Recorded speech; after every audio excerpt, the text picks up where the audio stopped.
کے کوڑے برستے ہیں، لیکن ٹھیک 4 یا 5 سال کے بعد وہ سلسلہ اللہ رب العزت کی جانب سے حکم آتا ہے کہ عذاب کا سلسلہ بند کر دیا جائے۔ فرشتے حیران و پریشان اور ششدر ہو کر بارگاہ عزتی میں عرض کرتے ہیں، دریافت کرتے ہیں کہ عذاب کو بند کرنے کی کیا وجہ ہے؟ تو وہاں سے یہ حکم جاری ہوتا ہے اور یہ حکمت بیان کی جاتی ہے کہ جب یہ دنیا سے رخصت ہو رہا تھا تو اس کی جو اہلیہ تھی وہ حمل سے تھی، ایک بچہ پیدا ہوا، اب وہ مکتب کی 4 سال کے بعد 5 سال کے بعد مکتب کی چٹائی پر بیٹھ کر بسم اللہ الرحمن الرحیم کہہ رہا ہے، یعنی وہ بچہ میرے رحمان اور رحم دل ہونے کا اعلان کر رہا ہے، تو میری شان کو گوارا نہیں ہو کہ منوی ہے کہ میں اس کو عذاب دوں۔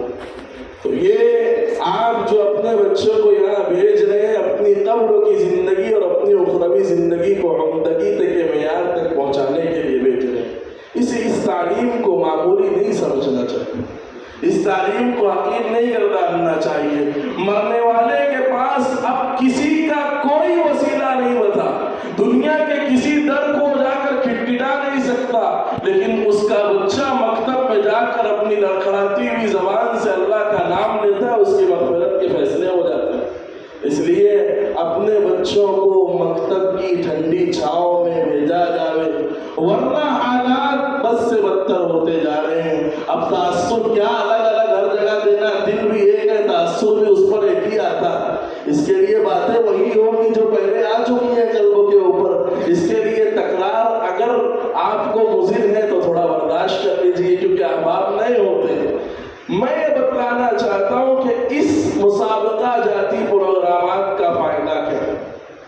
اس مسابقہ جاتی پروگرامات کا فائدہ یہ، میرا جملہ ہی تکیہ ایسا لگتا ہے تکیہ کلام ہی بن گیا ہے کہ بچہ جب اپنے آپ کو زمین سے کچھ اونچائی پر کھڑے ہو کر ایک مجمع کو اپنی بات بیان کرتا ہے تو اس کی نظر میں اور فکر میں سوچ میں وسعت پیدا ہوتی ہے، پھر وہ چاہے باب دینیات ہو یا اسلامیات ہو، چاہے وہ معیشت ہو یا معاشرت ہو، چاہے وہ معاملات کا باب ہو، اس کے سوچنے کا انداز دوسرے لوگوں کے انداز سے جداگانہ ہو جاتا ہے اور بہت اعلیٰ معیار پر قائم ہو جاتا ہے۔ الحمدللہ یہاں جو ہمارے بزرگ حضرات ہیں جو ادارے کو چلا رہے ہیں، سرپرست حضرات، انہوں نے یہ بات طے کی کہ ہمارے ادارے کے اکثر سے زائد بچے اسٹیج پر آئیں اور اسٹیج پر آنے کے بعد اپنی فکروں کے اندر اور اپنی سوچ کے اندر بلندی پیدا کریں، تاکہ آج کا بچہ کل کا قائد اور امت کی رہنمائی کرے۔ اب تو ضرورتیں اتنی ہیں ہمارے ملکوں کے اندر قابل لوگوں کو کہ ایک ایک علاقوں کو اگر علاقوں کو گود لے لیا جائے اور وہاں پر پوری زندگی کھپا دی جائے تو پھر بھی علاقے سیراب نہیں ہوں گے، اتنے علاقے ہیں۔ ہم یہ چاہتے ہیں کہ بچے وہاں تک پہنچے، اس مکتب کی چٹائی پر بیٹھ کر کے بچے اللہ اور رسول اور اپنے کردار کو عمدگی سے نوازیں، اپنے اخلاق کو جودت عطا کریں اور عمدگی کے معیار پر پہنچائیں، اور آلات و اطوار کو لے کر ذہن میں فکر لے کر اور کچھ کرنے کے جذبے کے ساتھ یہاں سے باہر نکلیں اور انسانیت کی خدمت کریں، تاکہ جب وہ انسانیت کی خدمت کرتے ہوئے کسی مقام پر کھڑے رہیں تو شہر کے سرکردہ افراد کے دل اندر سے مچل جائیں اور دعائیں نکلیں جو ہمارے بچوں کی مزید کامیابیوں کے کنجی ہو اور سیڑھی ہو جو ان کو آگے بڑھائے۔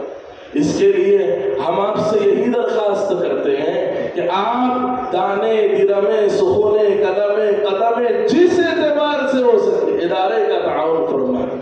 کل قیامت کے دن جہاں یہ اساتذہ جن کی محنتیں ان بچوں کے پیچھے کار فرما ہیں، کل جب ایک محشر کے میدان میں اللہ کے اعزاز سے نوازے جائیں گے تو وہ شخص جو ادارے کو محبت کی نگاہ سے دیکھا ہوگا اور اپنے دل کے اندر اس نے یہ امنگ بسائی ہوگی کہ میں اس ادارے کے لیے کچھ نہ کچھ کروں گا، ہمارے اللہ رب العزت کی ذات سے کبھی امید نہیں بلکہ یقین ہے، یہ انہی اساتذہ کی فہرست میں جو اللہ کی نگاہ میں صاحبان اعزاز ہوں گے اور حشر کے میدان کے دولے ہوں گے انشاءاللہ، ان میں ہم سرپرست حضرات کا بھی شمار کیا جائے۔ مکتب کی جانب سے اگر کچھ سختی پیش آتی ہے ہمارے بچوں کو سہ جانا چاہیے، سختیاں ہی انسان کو آگے بڑھاتی ہیں، زندگی کے سبق دیتی ہے. اس کے لیے اگر سختیاں آ رہی ہیں تو اس کو جھیل جاؤ.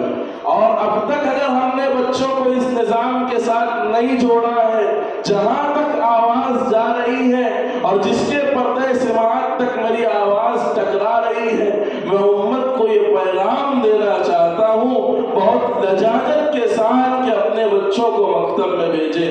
آج سے تقریباً 23 سال پہلے حضرت مولانا علی میاں ندوی رحمۃ اللہ علیہ نے فرمایا تھا، اپنے گھر کو بیچ کر کرائے کے مکان میں رہنے کی نوبت آ جائے اور پھر اس مکان سے جو پیسہ باقی بچے اس سے مکتب چلانا پڑے تو مکتب چلانا، ورنہ آپ کے بچے بھول جائیں گے اسلام کیا ہے اور ہمارے آباء و اجداد کیا ہیں اور ہمارے اسلاف کیا ہیں اور ان کی کیا قربانیاں.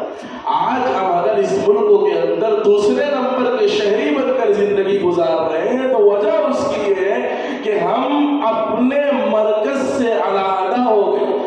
اپنے مرکز سے علیحدگی کی بنیاد پر یہ حالات آ رہے ہیں. ہمارے مرکز کیا تھے؟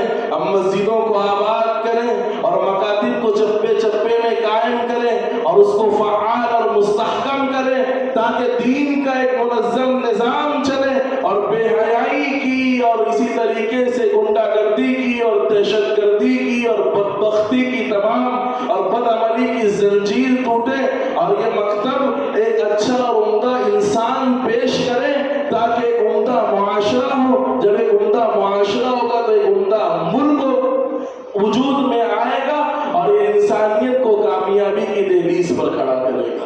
اس کے لیے میں آپ حضرات سے کہنا چاہتا ہوں کہ آپ اپنے بچوں کو جو بنانا چاہتے ہیں بنائیں، مکتب سے کمپرومائز نہ کریں. ایک جگہ میٹنگ میں جانے کا اسکول میں موقع ہوا، بہت دل سے خوشی ہوئی کہ ایک شخص 1:30 بجے کی اسکول کی چھٹی اپنے بچے کو 12:30 بجے لینے کے لیے آ گیا. کہ کیوں آئے ہو؟ کہ دعوت کھانے جانا ہے، گھر میں رشتے دار میں گھربھوج ہے وہاں جانا ہے. تو 1:30 بجے چھٹی ہوگی تو جب جان چلے جانا نا. نہیں، 2 بجے کا مدرسہ ہے، یہاں چھٹی دے دو، کھانا کھائے گا، تیاری کر کے 2 بجے مدرسہ پہنچے گا.